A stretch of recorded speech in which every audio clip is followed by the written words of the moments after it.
I'm calling the regular meeting of council for May 14th, 2026 to order at 7:27 p.m. If you have any electronic devices, please turn them off or put them on silent mode. And if everyone would please rise for the Pledge of Allegiance.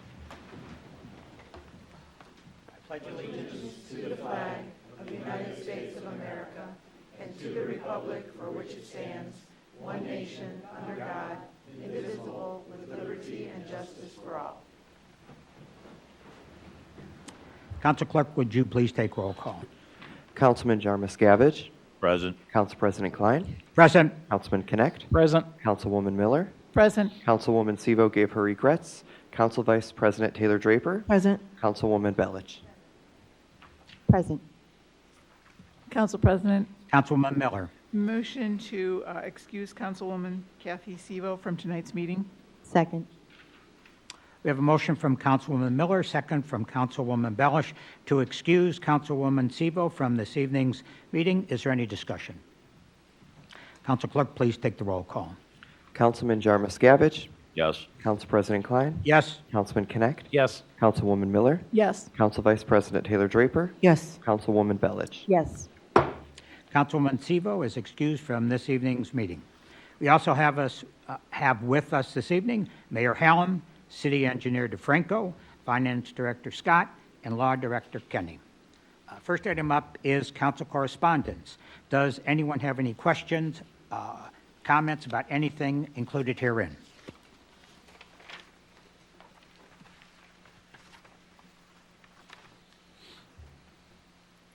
All right, then we'll move right into our first public portion, an opportunity for the public to address council concerning anything pertaining to tonight's agenda. I will open this portion of public portion at 7:29 p.m.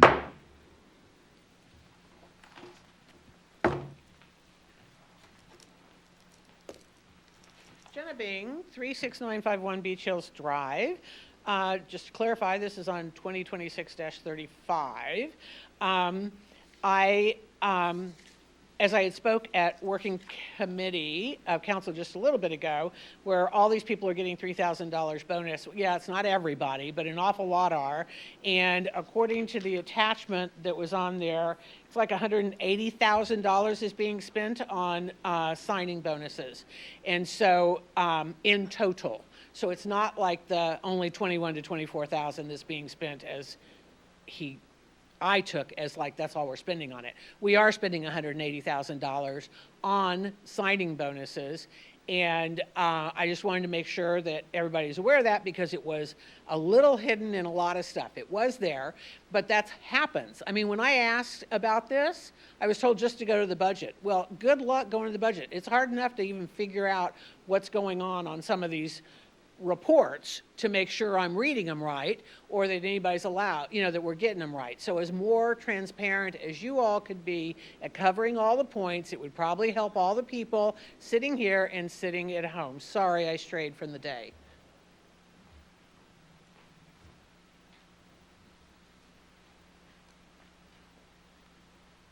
Jen Vero, 2890 SOM.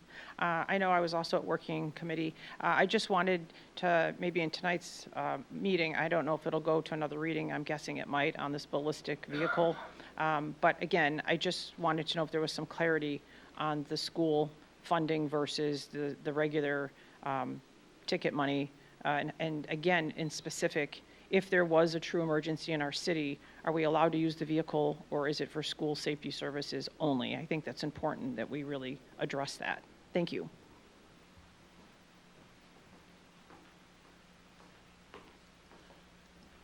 Mark Belich, 37200 Chardon Road. I think the budget's great. You guys do a great job with the budget, and I have no problem in looking in there and seeing what's going to be spent or not spent. So I really want to take the time to thank everybody for making that effort to post that, put it on the public website, and give us all hard copy. Thank you.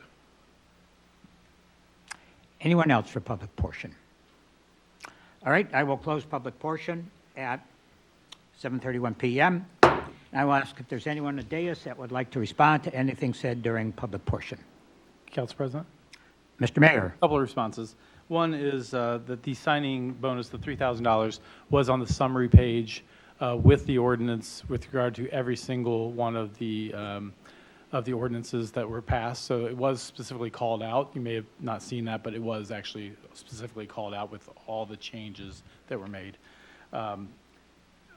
With regard to the school only with the BAT, maybe you were having a conversation at the time, but it was discussed that it can be used beyond just school uses. So yeah, it's not just tied. You can't just say, can't use it for that. It can be used for anything, but the primary use of it, of the purchase, is to make schools safer if we are dispatched to some incident there. Hope that helps. Thank you. All right, if there's no other comments, we'll move into reports. First up is the mayor's report. Mayor Hallam. Good evening. Now that the asphalt plants are open, our road crew has been out patching the worst areas following the harsh winter. Please drive carefully when traveling through road work zones. ODOT's paving project on River Road is also continuing. We were originally told the work on the south side of Chardon Road would be completed early this week, but due to delays, the new estimate places completion of the south side and the start of work on the north side on May 19th. Travel in the construction zone will remain northbound only until the project is finished. ODOT currently estimates approximately 3 weeks of work once the northbound side starts, but delays could extend that timeline. If you do not live on River Road, I recommend using alternate routes to avoid potential delays. Our seniors have planned an ice cream social for Thursday, June 18th from 2 to 5 in the senior room.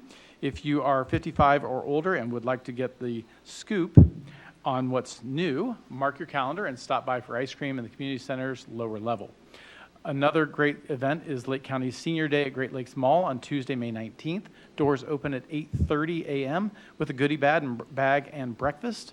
The day will include bingo in the food court, activity stations, vendors, entertainment, and the Outstanding Senior Citizens Awards.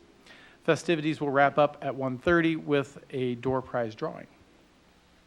This week, I also created a YouTube channel for the city. We began broadcasting council meetings simultaneously to Facebook and YouTube tonight. And we'll continue adding other videos and content.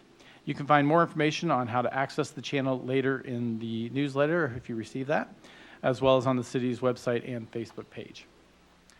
I mentioned this in last week's newsletter, but I wanted to provide an update on the status of the cell tower tonight as well. I received some disappointing news from the cell tower company. AT&T and Verizon shared that the Grange location is not currently a funded site build area for residential coverage. The good news is that it remains in their long-term plan as an unfunded site, but because the city participates in AT&T's FirstNet program, they will also explore whether the Grange location can be advanced through the FirstNet side of the business for possible funding, which could expedite a tower there. One more reminder that that Saturday, May 23rd from 10 to 12, Zoom Car Wash is sponsoring the city's Electronic Recycling Day. The event will be held in Mark's parking lot in the shops of Willoughby Hills. Bring all your old electronics, Christmas lights, cables, cords, whatever, old TVs. A small fee may apply to larger items. That ends my report, and I stand open for questions. Hearing no questions, we'll move on then to the Law Director's report. Mr. Kenny. Thank you, Council President. There is no Law Director report, but I stand open for questions. All right, we will move on then to the Finance Director's report. Mr. Scott. Thank you, Council President. April financials were put on the website early last week. If you have any questions, please get back to me as soon as once you've had a chance to look at them. Also, believe it or not, next council meeting, we're going to be introducing the tax budget. I'm not sure where the time has gone, but look for that shortly. Other than that, I'm open for questions.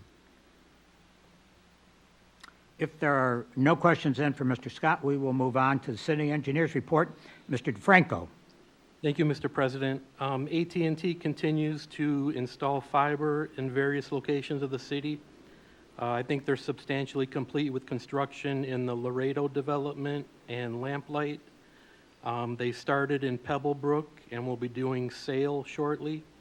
And then I did just receive plans for work on Keneally, Dodds Hill, and Dodds Landing. And that completes my report. On behalf of the Valley, you're getting me excited there, Pete. Council President, Mr. I Mayor. do want to point out, and the city engineer may be able to verify or confirm, as you may recall, prior to the whole bridge being taken out on Chardon Road near the School of Innovation, the gas company, Enbridge, put a new shut-off, basically, down by The church. you know, the church, on Chardon. Drawing a complete blank right now. But in any case, when they did that, it was getting on winter, and the asphalt plants had closed, so they did what they could to make the road okay. Some of that is has started popping loose, and so as people are driving over it, of course, you hear thump, thump, thump, thump in all nights, all days and hours of night and day. So we have contacted Enbridge. They assure us they have not forgotten that needs to be finished up and that they need to properly put asphalt in there. But we have also made them aware that it does affect our residents that live nearby, hearing that all through the night when they haven't in the past. So just so if anybody is listening and has concerns about that, it is being addressed and hopefully will be taken care of soon. And I did receive an email today. They're planning to do it this weekend. Council President, Council Vice is this President. by Calvary Church? Yes, thank you. Okay, okay. Would not come to me. Because I've experienced that too. so- Yes. Thank you. Council President, Councilwoman Bellish. can you speak to short-term rentals and where we are with short-term rentals? We know that we have recognized that there's still some that are up and running. Has there been ongoing building inspections going on, follow-up on those locations that really shouldn't be in business and should not be advertising? I was going to bring that up in old business. So we'll get to that in a few We'll minutes. anxiously await for that. Thank you. Council President, Council Vice President. just one other question. Are you able to share anything going on with the Dollar General lawsuit? Yes, they dropped it again. Okay. So at this point, there is no lawsuit against us from Dollar General. That doesn't mean that they wouldn't come back or couldn't come back again. Certainly, it's their right to do that. But at this time, there is no lawsuit from Dollar General. Thank you. Council President? Councilwoman Bellish. I'm sorry, just one other question. So with regard to the site next to the Cleveland Clinic, is there any more information that can be provided? I know that the PZABR meeting occurred, there was no sound during that, so if there was commentary that happened then, I didn't get to hear it. But if there's any information that you could give us at this point, that'd be great. Fair enough. So I will say, for those of you who would like to hear that, it is on the audio recording for the evening. However, and we did obviously figure out what was going on, and that audio is now working again. But effectively, it was a work session, so it was just a discussion about it. And what the Classic Auto is wanting to do is put a detail center across the street next door to the Cleveland Clinic. They have two properties immediately next to it that they have under option, pending determination by PCABR and this council as to whether they would permit a zoning change for that, as is now the required process after the referendum zoning repeal. So the next step is a public hearing, which is being announced, and I think they're shooting for the first meeting in June for a public hearing. So I would encourage anyone who wants to have a better understanding or has questions, concerns to attend that meeting. That will be the first step in this process now that we have a new process, if you will. Thank you. Okay, we'll move on to boards, commissions, and committee reports. Do we have any this evening? Council President? Council Vice President. I have two. Would like to report on beautification. The representatives met with Mayor Hallam last week and discussed a few citywide improvements, such as purchasing of the new city limit signs and removing the plant boxes at the foot of these signs, possible upgrade of our front entrance signs, continuing to improve our City Hall garden with additional perennials. We also discussed the upcoming celebration of America 250 birthday and how the city can celebrate and decorate. We would be encouraging our residents and our businesses to decorate as well. So more to come on that. And that concludes my report for that. And then I would like to report on Planning and Zoning, Architectural Board of Review. The group met May 7th, a week ago. And during that meeting, during the Architectural Board portion of the meeting, we approved a home at 34240 Giovanni, Sublot 10. That's a new house that was approved. There was a garage addition and deck approved at 2837 Orchard Drive. There was a new house at 31100 Sublot 1 approved, and that is at the Maypine Park complex. Next, there was an iFelice house approved at 2790 Worrell Road. And lastly, there was a detached garage at 26601 White Road approved. During the planning portion of the meeting, the mayor already discussed the work session that occurred with Classic, so I won't have to repeat that. And then there was a discussion also with the group about small box discount stores. We are requesting that the law director attend one of these meetings in order to kind of give us some basis and grounds to go by and answer a few questions for us on that. So there was a pretty healthy discussion about it. The group for sure wants to put guardrails around what is considered a small box and where it can be in order to protect our residents from situations that we've kind of avoided with the Dollar General. And that was it. I stand for questions. Okay, any other boards, commissions, committee reports? Okay, we will move into unfinished business. I do have a few items to bring up, so I'll start with those and see what else we may have.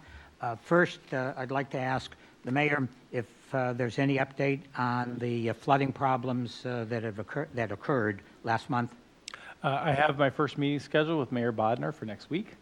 So we're going to be sitting down with her city engineer as well as Pete and Mark to look at what happened, see if we can identify if there are any issues and what potential solutions. So I'll know more after we sit down to look at the situation. All right.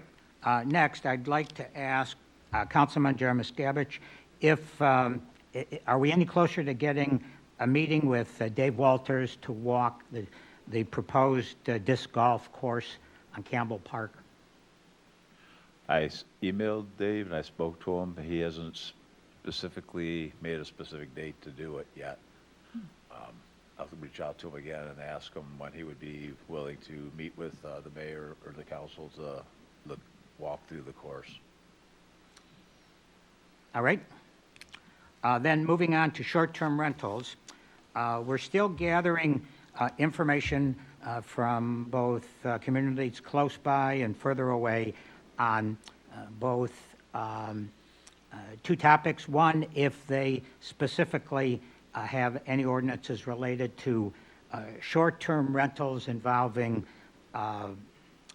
historical, unique homes, and also just in general, if they have any ordinances related to historical structures. We want to gather, and we have collected a fair amount so far. We want to get as much as we can before presenting a ordinance to council, which will have the main topic we're trying to handle is a definition of homes that could qualify for short-term rentals along the lines of uniqueness of design, architectural significance, and at the same time exclude properties that may, from some societies, have gotten a plaque which really is unrelated to really of anything of a significance or his truly uniqueness nature. So hopefully by the next meeting we'll have information that can be discussed in the working committee. And then the last thing I wanted to bring up is an update on the Bishop Road and the Bishop Road area traffic problems. Just a little background. Last fall, some of council met with the chief of police and Captain Liam Bruno to discuss the area on Bishop Road where Bishop Road narrows from 2 lanes to 1 lane going south. And at the time, we all thought that, well, we could do something similar that we've seen done in other parts of the area where some cross striping could be put down, and in effect it would push the traffic from right to left and take care of the 2 lanes merging problem. And then unfortunately found out from the city engineer just a week or so ago that cross striping we can't do over on Bishop Road. So we did a lot of reviewing of the situation in the fall. We continued that now, and what we've come up with, I had prepared a video last fall of driving in that area. Unfortunately, when we put it on the tape to play tonight, it only plays on its side. So unless everybody wants to turn their head completely over to view it, and I have to tell you, even if you do that, you're not going to be able to really see it.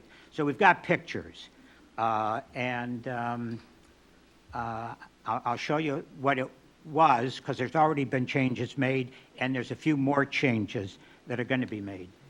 So next, if you go to the, go back to the, let me see. Yes, no, yeah. Now this is, until a few days ago, what the setup was as you're going south on Bishop and you cross Chardon.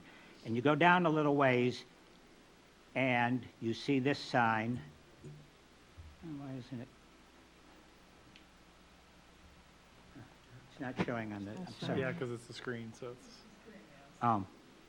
Well, first sign you see says right lane ends. And then further down, well, next behind it, you see a traffic speed sign. And then you look very close behind that, and well, you can't see it. There's another road narrowing sign. And so we thought, well, what can we do? And we were told, well, more signage can be put up along the road. So find, wait a minute, well, all right, so what has been done, and there's still more to be done, the first sign, now the right lane ends, there's an arrow, the traffic sign of 2 lanes merging together has been moved. It was formerly way off of the road. That's been moved up to the road. There's another sign a little ways down, which is another arrow sign. And Mark Rubis is going to move or add another sign before the first one closer up towards the gas station. So as traffic crosses Chardon, they will immediately start to see the signs that tell drivers they need to move over to the left. And the hope is that with more advance notice, people will be able to move over without having to accelerate and speed ahead of somebody in the next lane over. Now, I'd like to stop before going over the rest of it and ask Pete if if there's any problems, he sees with what's been done. Yeah, those signs don't meet the spacing recommended in the Ohio Manual of Uniform Traffic Control Devices. Yeah, I mentioned to Mark that I knew there was a spacing requirement, and I think Mark should be able to correct that by moving these signs around. But yeah, and I think the more distance between them, reasonable distance, means that there's more area that the drivers will have to move over. They'll see the signs for a longer time and not bunched together. Council President, Councilwoman Miller. I do have one question about those flags that are out there as well in between the two signs. Is that a legal place for them to be, or should they be on the other side of the sidewalk in front of that building? They should not be up at all. Those are a violation, as well as the grocery outlet flags that are at the corner of Bishop and Chardon. People put these flags up everywhere, but they're not allowed. By state, Pete? Huh? By state code? No, by our zoning code. All right, well, that's good. That leaves more room for them to see our signs. Then the other two problem areas noted in this region, this area, is one, complaints about school buses, drivers not adhering to the law, either accelerating around school buses that have stopped or coming at school buses and not stopping, continuing on even though the red lights are up. In talking with the chief of police, the bus drivers hold the responsibility of trying to get as much information as they can about people that are violating the law, be it license plates, car descriptions, driver's descriptions, and then they're supposed to turn that into the school district's bus garage, who in turn is supposed to get the information to the police. And Willoughby Hills simply has not been getting reports of this at all. So either there are not violations or they're not being reported on to us. If they come to us, they certainly are investigated. And then the third aspect is heavy trucks on Bishop and heavy trucks on White. What we've thought is we're looking at the feasibility, practicality of maybe some type of security cameras put up, maybe at Chardon Road, maybe and at White Road, try and capture anyone that may be violating it. But before that's done, I would suggest and like to ask the residents of Bishop and White, we're coming on to the nicer weather. If you're outside, if you see or hear heavy traffic and you have your cell phone handy, take a picture. Try and get the writing on the side of the cab, of the vehicle itself, and pass that along. Send that picture in. You can send it in to council clerk, and we will pass those along. If you're inside your home and you don't want to run outside, just make note of the time. What time of day was this? And pass that information in, and we'll see what we can track from that. And we'll go forward with this until we have, if we can, do some type of surveillance. So I'll open up for any further comments on this approach on Bishop and White. Council President? Council Vice President. I would just like to comment and get this on the record. I understand that our police department is saying that these incidents are not occurring. However, I am being called or I am in contact with residents who say it is. So I'm not sure where to go from here, because we have people who are living in a spot 24/7, and they're saying, we do see semis. We're saying people are speeding. We're saying we do see buses that are not obeying stop signs, that are not allowing the bus to have students exit and enter the bus without trying to go around. So there needs to be an eye showing what's going on. I did talk to Steve Monty, who is the Director of Transportation for Libby Hills Schools.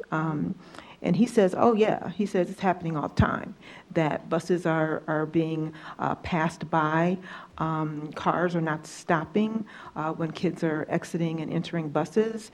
And he is to the point where they have cameras on some of the buses, but they're hoping to get cameras on all the buses. And my question to him, and I didn't get an opportunity to talk too long, but my question to him was, if this is really happening, why aren't your bus drivers reporting it? And what he told me was that their focus is on the child. When the child is either exiting or entering the bus, their focus is looking at a child. And if they see a car that's coming around that shouldn't, they're looking at the child. They're making sure, hey, get back, don't move, you stay there. That's their focus. They're not writing down license plate numbers. They're not taking pictures of the driver to get some kind of description. Their focus is on the child.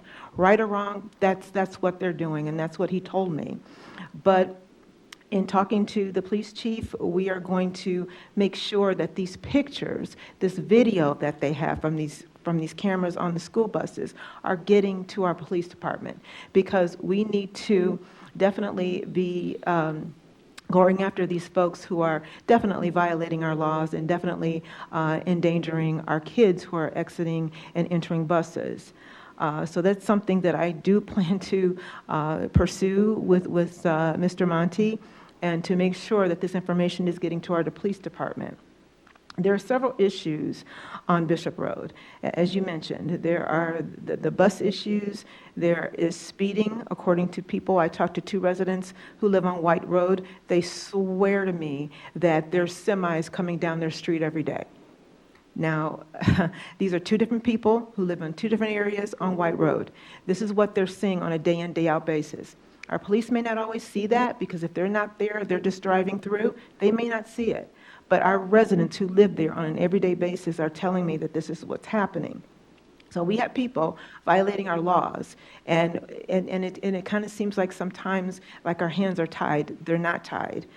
We do have avenues. We do have things that we need to pursue to try to stop this. And I'm not saying, to become Linville, or I'm not saying that, this is something that happens in every city. I'm sure it does. I'm not worried about every city. I'm worried about our residents. And I want to make sure that they feel safe in their houses. And I want to make sure that they feel that their children are safe when they send their kids on the school bus. So there's issues, and it's just, we need to find some kind of way to deal with the problem. And I had a conversation with Councilwoman Belledge about, when she's going in the morning, that she sees folks on Maple Grove.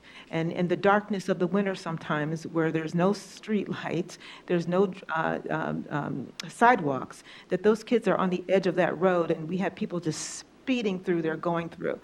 Luckily, for the grace of God, nobody's been hurt. But things can happen like that. We should not allow that in our city. And it all depends on us, what we're going to allow and what we don't allow. And that's something we should not allow. I don't want people to speed in our city, because, as I mentioned, we don't have sidewalks in a lot of places. We don't have streetlights in a lot of places, and it's endangering our people. And if we have residents that are telling us that this is happening, I want to believe that it is. And spoke to a gentleman also, one of the gentlemen on White Road. I said, well, listen, why aren't you reporting this to the police? Why aren't you calling? And he's like, it's useless. He said, and those are his words exactly, it's useless to call because you guys are not going to do anything about it. And that's something that I've been told and been hearing.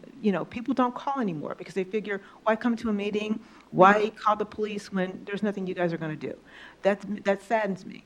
because we are in the position to do something. And I don't want to hear the residents think that we can have people violating our laws and we can't do anything. Of course we can. So I think it deserves something. It deserves more conversation. It deserves something we need to do. Again, it's the Willoughby Hills schools. It's their responsibility to make sure that their drivers are reporting this or that there's some kind of documentation. And I'm going to make sure that Mr. Monty is doing that. We need to do something because people don't feel safe, and that's a major issue for me. Well, perhaps Pete or the law director, if you guys could correct me if I'm wrong, but it's my understanding that large vehicles can come in, using White Road as an example. If they have to make a delivery there, they're permitted to come in. They're not supposed to use it as a through road, say going from Richmond up to Somme.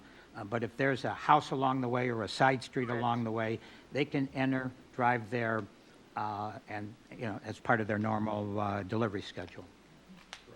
Right. Trucks are not, and there's a sign that starts on 91, and if you turn right onto right road from 91, there's a sign right there. Trucks no through.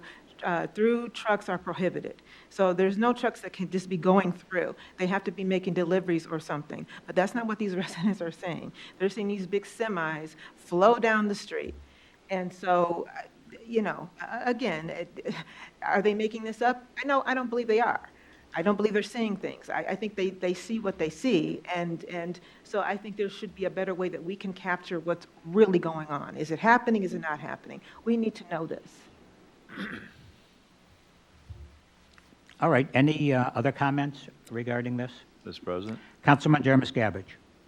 In the past, we talked about a traffic study. Does that measure how many trucks and cars and stuff go down a road and what speeds they go at? I'm not sure exactly how the traffic studies work, but I know the last one was done in 2025, I believe, and they predicted how much traffic would be in the area based on statistics.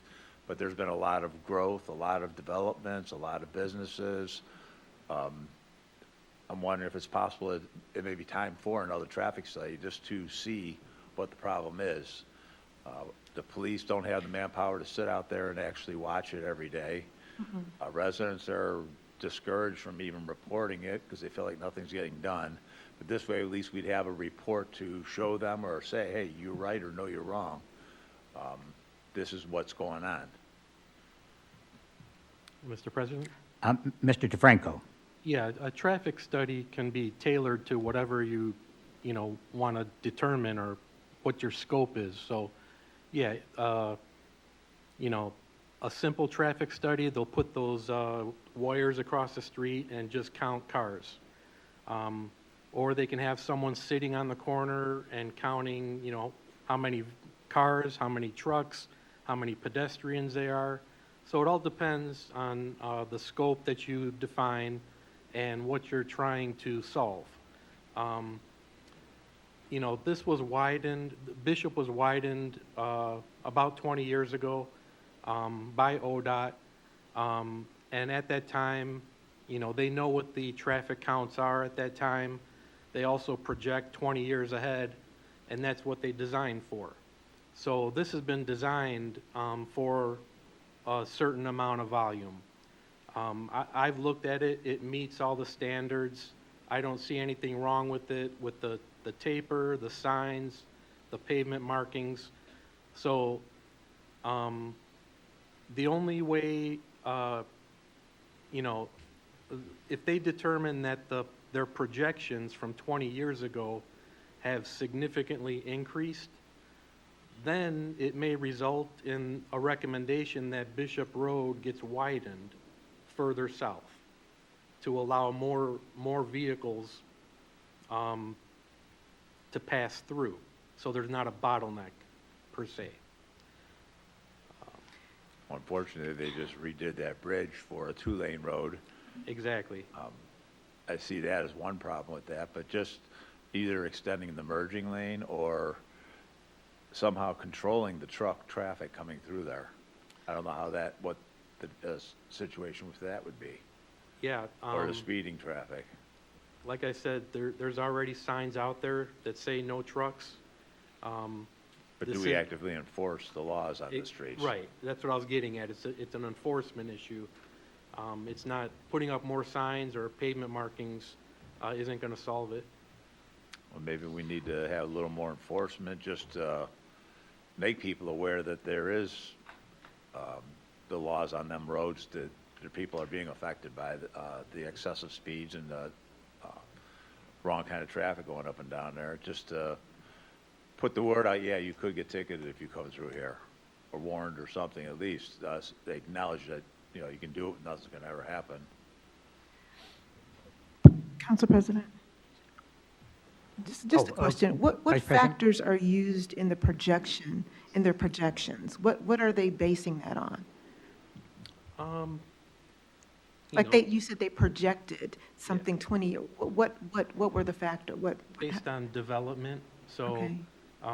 they, consider the shopping center nearby, the apartment buildings, all those things that generate traffic.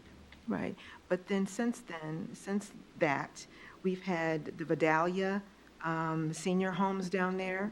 We've had, there's thinking of putting apartments at the end of White Road in Richmond Heights. That's going to generate. We've had West Pine, May Pines, that's going to generate. So it's not just the apartments, it's not just a few townhouses. There's quite a large number of homes and people and traffic that have come past since this study was done. We're talking about,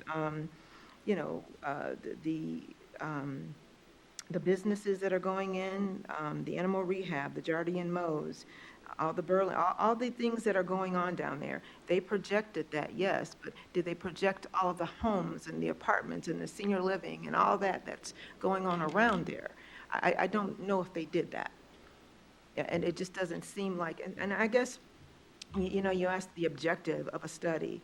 I guess we need to determine if the addition of all these homes and all these apartments and all these senior living and all this stuff, is it going to affect the residents who live on Bishop Road? Will it affect our new businesses? Will customers say, you know what, I don't want to go down Bishop Road. I just won't patronize those businesses. I just don't want to deal with that traffic. Will it affect that? Will it affect the illegal vehicles that are contributing to the congestion? Will that be a factor? Is that what's affecting it? So I think long-term, we need to find this out, because if things go the way they're supposed to be going, or where we feel they're going or hope they're going, that's going to be a whole lot of traffic for those people on Bishop Road to try to get in and out. Is that safe for them? Have you ever tried to pull out of Bishop Road during a busy time of the day? It's damn near impossible. So it's just so many different factors that play into this, and that, I think traffic study, the objective would be to determine if all of this, is all of this going to cause any hardship for the people who live on that street? That would be my question. Well, no, the objective would be, do you want to widen Bishop Road? Because that would be the solution. And you know that for a fact? What other option is there? I don't know. I don't, but what I'm saying is that, so that's what you're saying, that the Correct. traffic study is going to determine. Correct. Well, I think it would be up to those residents, right? Is that something they want? I don't know. Well, once the traffic study's done and that's the recommendation, then it's up to, council to determine if you want to proceed. you I would know. want to hear from those residents. Yeah, if they want to give If up the that- property. If frontage, if Yeah. they want to give up frontage for safety, I don't know. That Right. would be something that they would have to decide Sure. and Well, let us know. Yeah. And let us know. Okay. Thank you, that's it. Council President? Councilwoman Miller. I had the opportunity to stand probably very close to what that picture is, looking down Bishop that way. And this first observation for the city engineer, potentially, the way that split in the concrete there runs. I think it's very confusing for people, because the right lane continues on as a wider thing, and where they're supposed to be kind of that split in the road kind of winds down into it. I don't know if you're understanding, but if you stay right along the curve there, that looks like a natural flow. continues. Where that's the way you want to continue. But, you know, if you're staying in the right lane, you're kind of ending up being over here with that crossing over into that other lane. And so that's kind of confusing. I was out there for about 15 minutes, 10:30 one morning, and witnessed about 6 different incidents in that time. One of them was where a car did the correct thing, went into the left lane where the right lane ends, and then was going to make the right turn onto Evergreen. And a car just continued to follow that curb lane, and they ended up kind of turning in front of them. That was kind of a weird thing there. And I also witnessed 3 kind of races for jockeying within 15 minutes. One that was very distinctly, they were racing. I also noted when we first arrived, there was a police officer that was sitting in the CVS watching, which is good to see, but shortly thereafter left. So I went back and looked at the dispatch off an app I have, and during that same time period, police had been dispatched both to the Towers and to Bishop Park. So obviously that for non-emergent things, but they were dispatched out there to talk to residents. So clearly that was a need for them to leave. So that's kind of consideration there. As far as the buses, and is there something we can do we have the fines from the school zones that are about safety. Is there something we can do to help support that, support our schools in safety? I'm not sure what it is, helping them with cameras so that they are able to make reports, making sure all our buses in Willoughby Hills are the ones that have the cameras. Or, something, ride-alongs in there that can help report and watch. Because it's getting really crazy out there. I watch it every morning as well. I've seen cars blow past school buses on River Road that are stopped. I know the driver that I have to make sure I leave right at the exact time. If I leave a minute too late, I end up behind that school bus all the way down River. But, she tries to pull over, and then she sits there, stops, observes, waits a second before she even, allows the kids that have to cross the road to cross the road. So it is taking longer to, board the kids because they are very concerned for the safety of the kids. Because I have seen cars that she's at a full dead stop and the car just keeps right on coming. So, is there a way to use some of our school zone fines to help support our schools in that as well? That's kind of my idea. All right, well, Council President, I've been waiting until everybody was done. Mr. Mayor.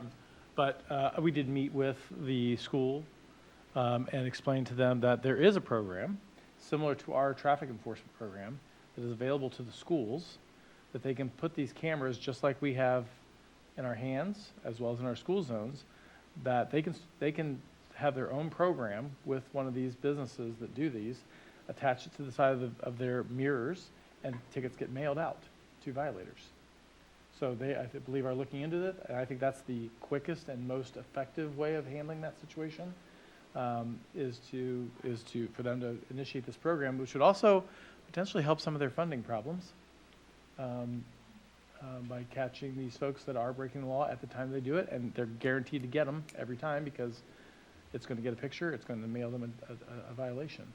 So I'm hopeful that the schools will do something like that, because I think that, that is it's their issue to resolve, and we have helped them by making them aware of this program, and I hope that they will seriously look into it and potentially avail themselves of that program to make it safer for our children.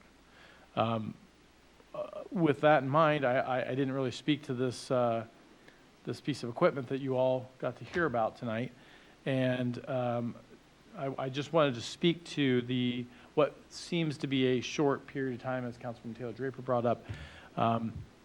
when this this has been looked into for a while. It was planned to bring this to council, and in fact, there was no concern about how long you guys were going to look at it, quite frankly, until we spoke to, until I asked the question of, are we, before we go to council with this, is there any concern? Like, is this just like whenever we order it, we get it in 6 weeks, 8 weeks, whatever it is? And that's when the gentleman at the business informed us of all this information that was shared with you tonight about HSI and these other countries that are placing orders. And so it's not to say that we need to do this quickly. It's just to provide you with all of the facts, right? So that you know, hey, listen, if we decide we want to read this 2, 3, 4, whatever readings, however many readings you want to read it, there is a risk that it could be years before we get it if if these other things happen. So it would be improper for the police to not share with you all of the information. It does not mean that you need to do something this instant. What it does mean is that, again, in full disclosure of things, right, we don't know when a potential school situation could happen and when this vehicle might be helpful to have. And so it's all those things that, unfortunately, it's incumbent upon you all to weigh in and go and decide whether it, because nothing's happened so far, let's read this 2, 3, 4, whatever times, how many times you need to do it, or whether you say, look, we have the funds, they can only be spent for these types of things, and I don't want to risk something happening between now and whenever we do decide potentially to do it and get the vehicle. So I just want you to understand that that's really the intent here is to give you all of the information, because what I don't want to have happen is we paint this rosy picture of, hey, whenever you're ready, and then something happens, and, well, you didn't tell me that it could be a year or 2 years before we get it. And so that's why I encourage the chief to share all of the information with you and be completely transparent. And I knew that, we've had conversations before about things, not wanting to get things that we all of a sudden were at an urgent thing. And so we're very cognizant of that. But at the same time, I didn't want to not share. I didn't want us to not share once we found that information out with all of you, to give you that additional information to weigh in on what you decide to do. That's really, I wanted to be fair about that. So that's all. Thank you. All right. Does anybody else have anything for unfinished business? All right. Well, we've got a number of things here. I will pass along Pete's comments to Mark Rubus about the signs being too close together. Stretch these out. That's a first step. Honestly, I don't know anything about being a city engineer or law enforcement, but just based on somebody that's been driving for 65 years, to me, going through that area, the way it was definitely not enough warning that you got to get over. Hopefully, this will give people some more distance and information sooner, and then we have the other areas to work on further. All right. With that, we'll move then to legislation, and we'll start with consent. And what we have on consent for this meeting, we have the disposition of the journal, looking for the approval of the April 23rd, 2026 regular council meeting minutes and the April 23rd, 2026 Working Committee of Council on Rules and Legislation minutes. We also have on consent ordinance 2026-035 on first reading. Council Clerk, please read the caption. An ordinance amending Section 1 of Ordinance 2026-01 to comply with state budgetary laws requiring municipalities to maintain positive account balances throughout the year, repealing conflicting legislation, and declaring an emergency. Then we have Resolution 2026-005 on first reading. Council Clerk, please read the caption. A resolution declaring the month of May as Older Ohioans Month in the city of Willoughby Hills. We have Resolution 2026-006 on first reading. Council Clerk, please read the caption. A resolution authorizing the mayor to establish an insured cash sweep account with Huntington National Bank and declaring an emergency. We have Resolution 2026-007 on first reading. Council Clerk, please read the caption. A resolution authorizing the mayor to establish a certificate of deposit account registry service with Huntington National Bank and declaring an emergency. We have Resolution 2026-008 on first reading. Council Clerk, please read the caption. A resolution declaring the official intent and reasonable expectation of the City of Willoughby Hills on behalf of the State of Ohio, the borrower, to reimburse its road improvements fund for the CG46AC/CG47AC LAKSR 174 resurfacing with the proceeds of tax-exempt debt of the State of Ohio and declaring an emergency. And we have Resolution 2026-009 on first reading. Council Clerk, please read the caption. A resolution authorizing and directing the mayor to enter into an agreement with the City of Painesville to allow Painesville to benefit from the trash service contract that Willoughby Hills has with Major Waste and declaring an emergency. And the chair will accept a motion to pass the consent. Council President, make a motion to pass the consent agenda. Second. We have a motion from Councilwoman Miller, second from Councilman Jarmuscavich, to pass the consent agenda. Council Clerk, please take the roll call. Councilman Jarmuscavich, Yes. Council President Klein, Yes. Councilman Connect, Yes. Councilwoman Miller, Yes. Council Vice President Taylor Draper, Yes. Councilwoman Bellich. Yes. The consent agenda has been passed. Next, we have legislation. We have ordinance 2026-036 on first reading. Council Clerk, please read the caption. An ordinance authorizing the mayor to sign any and all necessary documents to secure the purchase of a ballistic armored tactical transport armored rescue vehicle for the City Police Department from the Armored Group 5221 North Saddle Rock Drive, Phoenix, Arizona 85018 for the estimated purchase price of $381,140 and declaring an emergency. And this ordinance will remain on first reading. We'll move on to new business. Is there any new business this evening? Mr. President, Councilman Jarmuscavich. make a motion authorizing the clerk of council to confirm with the Ohio Department of Commerce, Division of Liquor Control, that no objection and need for hearing is requested by the city regarding Permission Lane, LTD 2749B, Som Center Road, Willoughby Hills, Ohio 44094, under transaction number OCT NEW 10015776-1. Second. We have a motion from Councilman Jarmuscavich, second Councilwoman Miller, to approve the motion that was just read. Is there any discussion? Council Clerk, please take the roll call. Councilman Jarmuscavich, Yes. Council President Klein, Yes. Councilman Connect, Yes. Councilwoman Miller, Yes. Council Vice President Taylor Draper, Yes. Councilwoman Bellich. Yes. The aforeread motion has been approved. Next, we'll move on to our second public portion, an opportunity for the public to address council with any comments, issues, or concerns. I will open this portion at 8:25 p.m.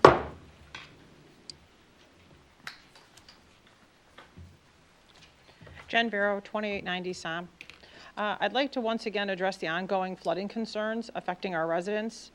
During the last significant storm event, many homeowners experienced flooding issues, property damage, overwhelmed drainage systems, and water intrusion in yards and basements. Streets such as Lamplight, where there are only sanitary sewer lines, that's my understanding, may need to consider installing dedicated stormwater infrastructure in the future. While projects of this nature are costly and assessments are commonly part of those improvements, it may be the most cost-effective way to solve the flooding effects. Many other residents throughout our city have previously had to contribute toward infrastructure projects benefiting their neighborhoods. These are difficult conversations, but they are necessary. And if we are serious about addressing long-term flooding concerns, This would be better than continuing with temporary fixes.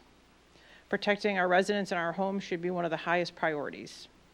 In regards to the current referendum zoning discussion with classic auto dealerships at the corner of 91 and I-90, we as a city need to determine what is truly the end goal of this proposal. It is vital that the benefit to the city is a benefit, not the business trying to relieve current congestion on their current lot with a detail shop or ultimately moving one of their brands across the street. We do not need another car dealership in the area. This proposal is not creating any additional income to our city and will be an eyesore for our neighbors. They are proposing 288 parking spots for a detail shop that really only needs 23 spots. So it's important that that is taken into a great consideration. Also, I hope we are careful on the preliminary approval after what we saw happen with the Dollar General.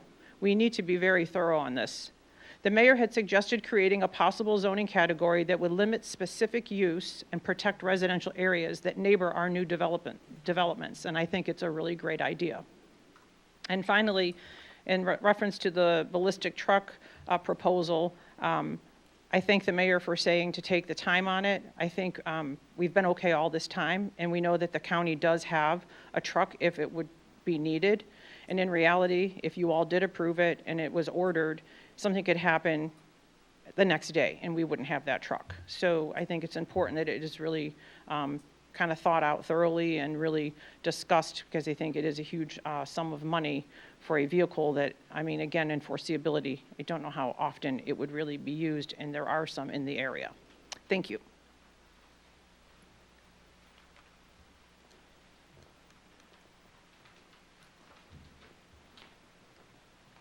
Jenna Bing, 36951 Beach Hills Drive. So I would really ask that you consider figuring out some kind of ordinance or something about how to deal with our rainy day fund. I believe that Ohio put in the 40% of operating budget as the upper limit of how much rainy day funds they could have, because they were hoarding a lot of money. And we don't have one. And when I asked, like, what should be a good number, I was told you ask 8 people, you would all have different ideas. But I don't think we have a guideline for our surpluses. And I think that that would be a very good thing to put in place, because we probably will continue to have surpluses. At least for a while. The other thing, it's not ready for you all to consider, but I wanted to let you all know I'm going to be bringing it up with the zoning board. I sit on the senior tax levy board, and they have a consultant, and he happened to share with us some facts across the country, but definitely in Lake County. Senior housing is a huge problem. And he's had some facts and information about one solution that many places are going to is changing the zoning so that it will allow small accessory dwelling units for like family members. So if you and I know there's one that's up in front of zoning, or she wants to, and I think others have come forward for zoning before, but it's not in our zoning, it's not allowed. So like if I needed to, if I had a mother-in-law and I needed her close, that I could build an accessory unit for dwelling for her on my 1 acre. I mean, most of these places have room for it. And so I'm going to be bringing it up with zoning for them to consider as a zoning change. And I just wanted to give you guys a heads up, because if you're interested in this, you probably ought to talk to them also. I think there's an interest in our community for this. I think that there's a lot of people that would welcome this ability to have their, maybe their parents are living in the house now, and instead, Mom, we'll put you in an accessory unit that's smaller and easier for you to get around in, and we'll live in the main house. They can't do that if there's not an accessory unit for Mom. So that's the goal, is to help seniors, and I thought I would just bring it up and give you guys a heads up on that's what I'm going to be talking about with them. Thank you. Anyone else for public portion? All right, I will close this second portion at 8:31 p.m. And I will ask if anyone on the dais would like to respond to anything said during public portion.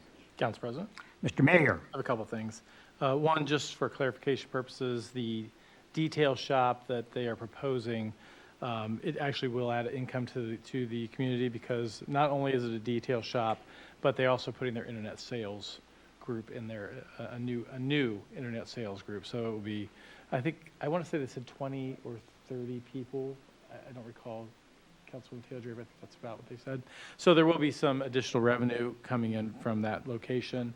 It also solves another problem. If we decide to move forward with this and get your approval as well, it also solves the issue of at times, you probably have all seen a truck unloading on SOM.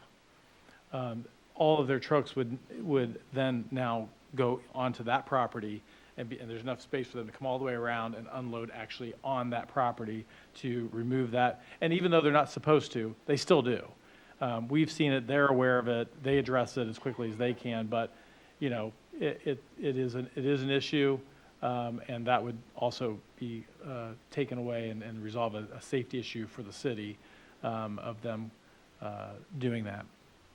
I should also mention, you'll probably hear when this gets to your in front of you, and I don't even think I've mentioned it necessarily at PCABRs yet, but I've had some discussions with Classic asking them that if this is to move forward, one of the things I would like to see happen is that a reader board be put out in front of this to allow us to communicate more information with the city, with people coming into the city. Well, his phone's listening, about events and things of that nature that are going on in the city. And then lastly, I've also had a conversation with them that they are receptive to providing, turning over some of that property closer to the highway to us to enable us to install a cell tower off the highway, which I'm hopeful will then help us to convince, that we're helping fill a need that the cell tower companies do have in that area. They want to get a cell tower on the highway in that area to say, listen, we're going to make that happen for you, but in turn, we would like you to help us within the situation we have on our east end and getting a cell tower that will cover many of our residents who don't have access now. So I'm hopeful that some of that can potentially happen should this make sense and everyone agrees to move forward on this. There will be some significant, in my opinion, benefits to the city by doing that project down the road. And then secondly, regarding ADUs, the additional accessory dwelling units, that I did bring in front of PCABR a month or so ago, I think, right? And everyone was receptive to it. So that's already in the works.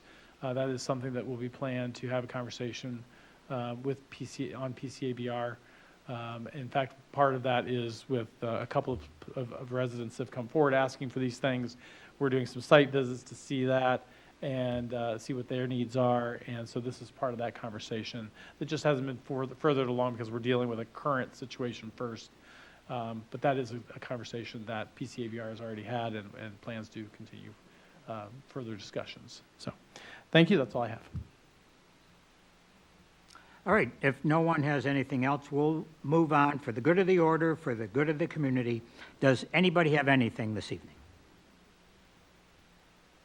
Council President, Councilwoman Miller. I do have a couple of things. I just want to ask the public in general for some respect during meetings. There was a lot of sidebar conversations going on that made it difficult for me to comprehend some of the things that were being said by the police chief and sergeant today. So please try to keep your conversations to a minimum when there's a presentation going on. Also, just have a safe Memorial Day weekend as school is winding down. There'll be more kids enjoying warmer days. Apparently the temperature is supposed to really go up by Monday to 90 degrees. So, we're going to go full into summer. And when you're thinking about Memorial Days and schools being out, please be aware of speeds, especially in the detour areas. We have 25-mile-an-hour speed limits on Eddy Road, which is a detour around the bridge. Also, there's going to be a long detour on River Road. And as I think the mayor suggested, or the engineer wanted to please, use alternative routes if you don't have to be on River Road. Council President? Mr. Mayor. Couple things. One, Councilwoman Miller reminded me, we did order and received and are installing additional solar speed signs. We are putting them temporarily in the detour areas right now to try to make people more aware of their speed and slow them down. We have found those to work. Once the detours are over, we'll put those in other locations that we are more in need of having them. What was the other thing? As part of the America's 250, we don't know exactly the date at this point, in June, some of you have heard over time potentially about the Revolutionary War soldier that's buried in the cemetery behind where the old local tavern and the Cleveland Clinic building is on 6th. There's been an effort by Linda O'Brien, who runs Liberty Camp, along with Men of Honor, and also in partnership with the VFW, my nonprofit Hallam's Heroes, to raise funds to be able to renovate, refurbish that, including replacement of some of the Revolutionary headstone, a Civil War soldier that was not buried there, but he has a headstone there. And so we have, I think, raised, if not all, most of those funds. So the plan is sometime in June, all the work will be done, and to do a ceremony there, inviting, we're even trying to find relatives of people who are buried there that may want to come for that. And so we plan to have a nice unveiling of the cleaned up and revitalized cemetery with fencing around it. It should be very beautiful and a nice memorial to America's 250 here in the city with our history. So be on the lookout for that, and that'll be in the newsletter as we know more about when that's going to shape up for, but we believe sometime in June, probably more towards the end of June, because as all of you know, the ground is still squishy and will be for some time, and so which keeps us from getting heavy equipment out there to make improvements until the ground kind of firms up. So thank you. Anyone else? All right, got a few things. In conjunction with Memorial Day, remember on Memorial Day at 11 a.m. there will be a program across the street. I would like to encourage everyone to attend. Remember, Memorial Day is a celebration in honor of those that have paid the ultimate price. Also, today was the completion of the first round of the Mind Challenge. That's the senior trivia contest. This first round was completed today, and Willoughby Hills had 2 teams in it. The A team won, and the A team, the significance of the A is twofold. A, it's the team that's captained by Andy Gardner, and 2, it's a far superior team to the B team, which I was on. So we're done. Also, since we passed a resolution tonight making or recognizing May as Older Ohioans Month, just wanted to remind to tell everyone that it's almost 30% of the population of Lake County is classified as older Americans, and I found some quotes here, and being a senior citizen myself, I can say these and not care what anybody thinks. Mark Twain said, "The older I get, the more clearly I remember things that never happened." He also said, "Inside every older person is a younger person wondering, what happened?" And finally, from an unknown source, wisdom doesn't necessarily come with age. Sometimes age just shows up by itself. So with that, the chair will accept a motion to adjourn. So moved. Second. We have a motion from Councilwoman Bellish, second from Councilman Connect, to adjourn this evening's regular council meeting. Council Clerk, please take the roll call. Councilman Jarmuscavage? Yes. Council President Klein? Yes. Councilman Connect? Yes. Councilwoman Miller? Yes. Council Vice President Taylor Draper? Yes. Councilwoman Bellich? Yes. The regular meeting of council for May 14th, 2026 is adjourned at 8:41. Thank you for coming.